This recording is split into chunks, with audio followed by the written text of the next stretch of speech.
Greetings, chess fans. My name is Arturs Neiksans. I'm the leading grandmaster, even though I'm making this video from rather unusual location, which is not my home.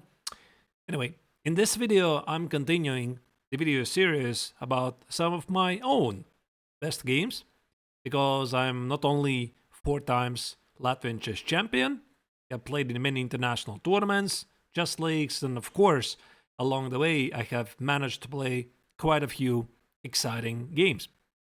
So in this video, I'm going to show you a game that I played in 2016 French Team Chess Championships, or as the Frenchmen say, top 12, douze, I believe.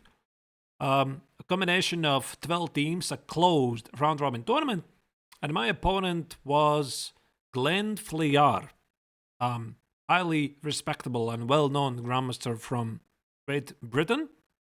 I believe he won some super strong tournament back in the 80s. He has been an author for many great books, and right now he resides in France, and that's why I think it also makes sense. He's been playing in the French league for many years. Anyway, I was playing with white, and I tried to win. So I open up a knight f3, since obviously this was the time when I had already discovered the beauty and the charm of the ready opening, since I've been a long-time player of the first move e4. Flear responded with d5, g3, and c5. And to be honest, I was quite a bit surprised about this move, because this is not normally how black meets the ready opening. Okay, whatever. I'll play bishop g2. Now, big idea is that if black plays knight c6 with clear plans to take the center with e5, I'm playing the 4 so-called reversed Grunfeld, but this one extra tempo makes all the difference in the world, and why it's better. So here, Glenn played knight f6, which I suppose is a good move, castle e6, and I played c4. Yeah, because here d4 quite doesn't make any sense, and I have to fight for the center. So if black will play something like c takes on d4, knight takes on d4, it's quite odd. But I would like to have this knight on c6, because after e5, then I could take on c6 and play c4. Now I can't do it, and this knight has to retreat. So that's why here, instead of this, I didn't play d4, I played c4. And I expected that he's going to play something aggressive as d4, and there's a couple of ways to continue. Like I could at least play e3, knight c6, and again, we play reverse modern Benoni. Like this is the opening of reverse things. Everything reversed. Reversed Grunfeld, reversed Benoni, reversed everything. So after c4, my opponent decided to play bishop e7. So I took this as a sign that I can take on d5. Now the point is, if here black will play e takes on d5, I get to play d4. Now we have some, what is this, semi-Tarrasch, I believe, position. And I really like this quote by the German grandmaster Alexander Doncheko, who told me this in the summer of 2024. Nobody really bothers to study this line from the white's perspective, having fianchetto the bishop on g2, because everything is just better for white. Which I kind of agree, right? Because the idea here is to play d takes on c5, knight c3, and hammer the pawn on d5 to oblivion. So maybe this was the reason why here Flear decided to play knight takes on d5, which is, again, slightly passive move because he keeps the bishop on c8 imprisoned, but at least after d4, the position is going to be symmetrical. So I play knight c3, he played knight c6, and I play d4. So now there's a difference. So since we have included these moves, and he decides to take on d4, I get to take on d5. And again, this we already know, this is pretty great. I play bishop e3, that's a weakness, probably not very good for black.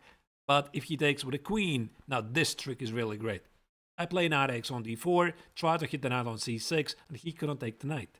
Because I take on the knight on c6 with a check, and basically for black it's, oh no, my queen. Although it's really gone. So he would have to play like queen d7, I take on c6, and this pawn on c6 is a major weakness, and probably it's going to fall.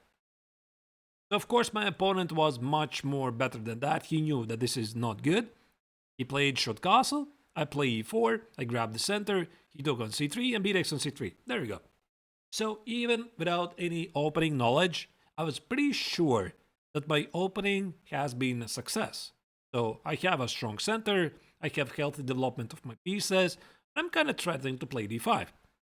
So here my opponent decided to play b6, maybe a move he would regret later.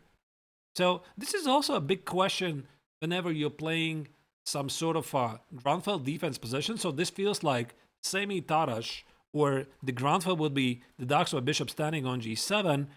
The question for black always is, should he take on d4 or no?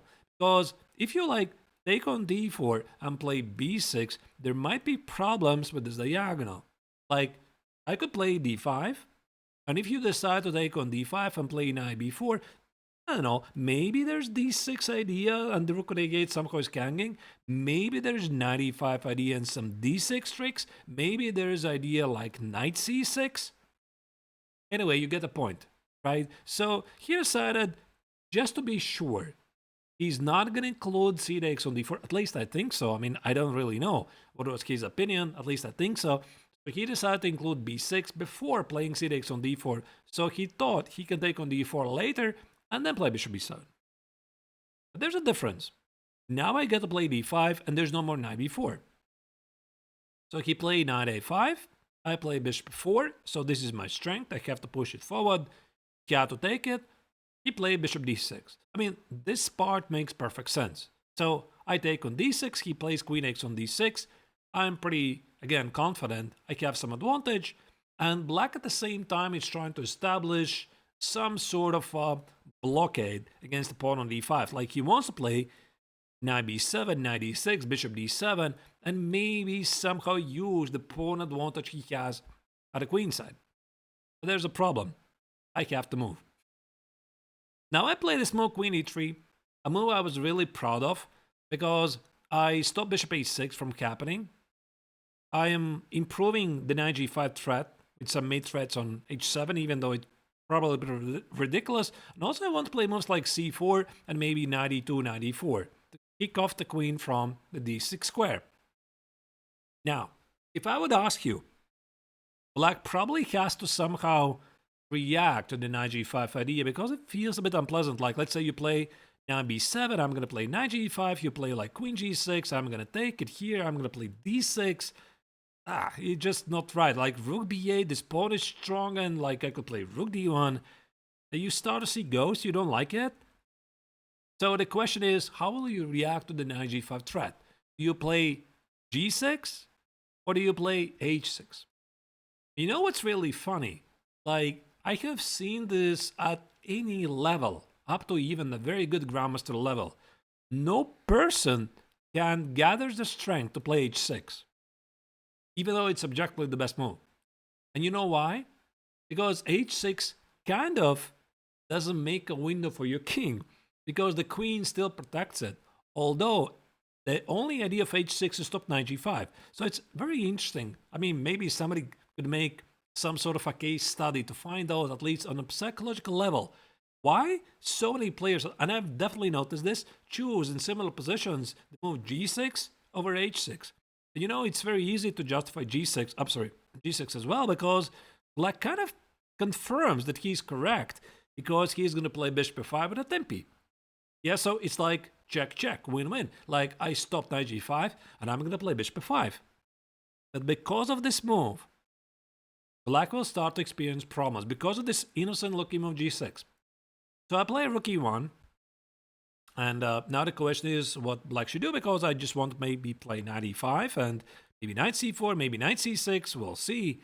So if he plays bishop f5, suddenly I have ideas here. And he could have easily played rook e8 to combat the queen, because I'll just take on e8, I have two rooks for the queen. So he decided, after some thought, play bishop d7. Because now he's going to play rook e8. Let's say if I play queen e3, he's going to play rook e8. I'm going to go here. He's going to play queen f6. So there's no mate. He always defends it. And he is about to be in time to put his knight on d6. So looks very logical, right?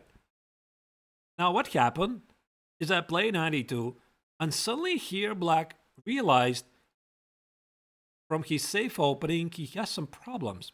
Because now I want to play c4, queen c3, knight e4, knight f6. Now thank you for your move g6 earlier. Because with the pawn on h6, this would not be possible. So he decided to change his strategy, and he played bishop f5, which was basically invitation to play knight e4, which is something I don't really want, because I need my knight to expose these actual weaknesses. Play queen e3.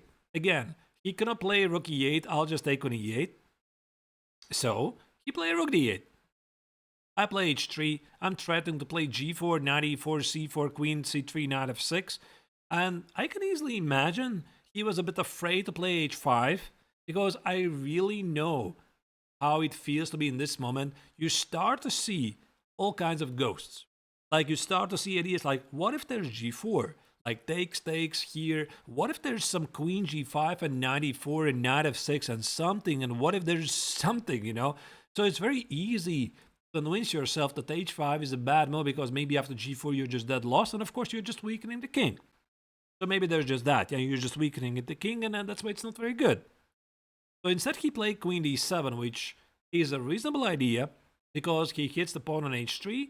He wants to play rook e8, again fight for the e-file and maybe trade off some pieces. Now I play g4 since nobody's stopping me. Rook e8. I play queen g3, not queen h6 because there's no mate. He plays bishop c2, so the bishop is not trapped. And c4.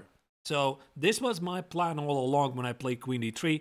I want to get a queen on c3, draw away this bishop, and now knight e4, knight f6 starts to become a major problem. So, again, notice this. Flear doesn't have the time to play knight b7, knight d6. But knight e4, knight f6 is a problem. So what do? Play f5. Again, it looks very logical because he has positioned the rooks on e8 and f8, and the bishop can always escape here and give me a couple of moves, and the knight is going to get on d6.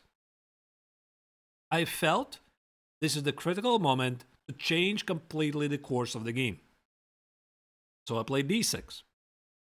You know, it's very funny because I remember this move very clearly when I was about 12, 13 years old. There was a magazine printed in Latvia. I think it was titled as Chess in Latvia. Of course, in the Latvian language, there was a game of Arkady Neidic, who was at the time playing for Team Latvia. He was just coming back from some World Youth Chess Championships in God knows where. I really don't remember.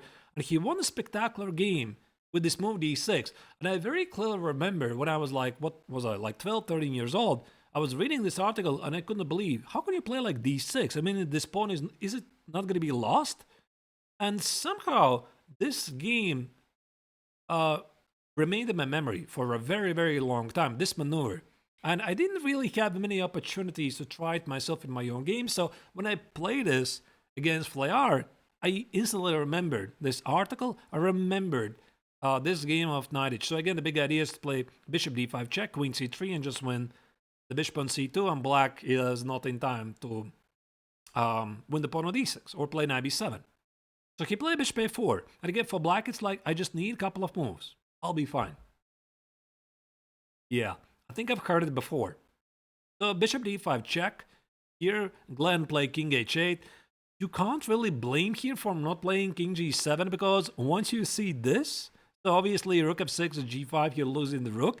And king h6?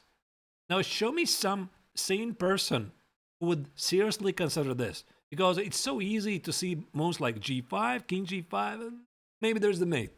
You know, like knight f3, queen e2, etc. Maybe there's a mate. But nobody does this. So instead, he played king h8 just to be safe because now queen c3 is going to be queen g7. I play knight f3, so I'm amassing my pieces. And he doesn't have the time to do anything. f4 is going to be simply queen h4. Knight b7 is simply impossible. I play knight e5 and he can't take on d6. I just collect knight on b7. Again, you notice he has no time to play knight b7. And knight e5 is a big threat. Knight e5, queen d6, and some fork ideas on f7. So he played queen g7. Now I play another idea, knight g5. Knight e6, knight f7 are kind of problems. Played f4. I play queen f3. Now he tries to rearrange his pieces. And, you know, I think I already have said this like in a couple of videos. This is by far one of my favorite moves I ever get to play in any chess game.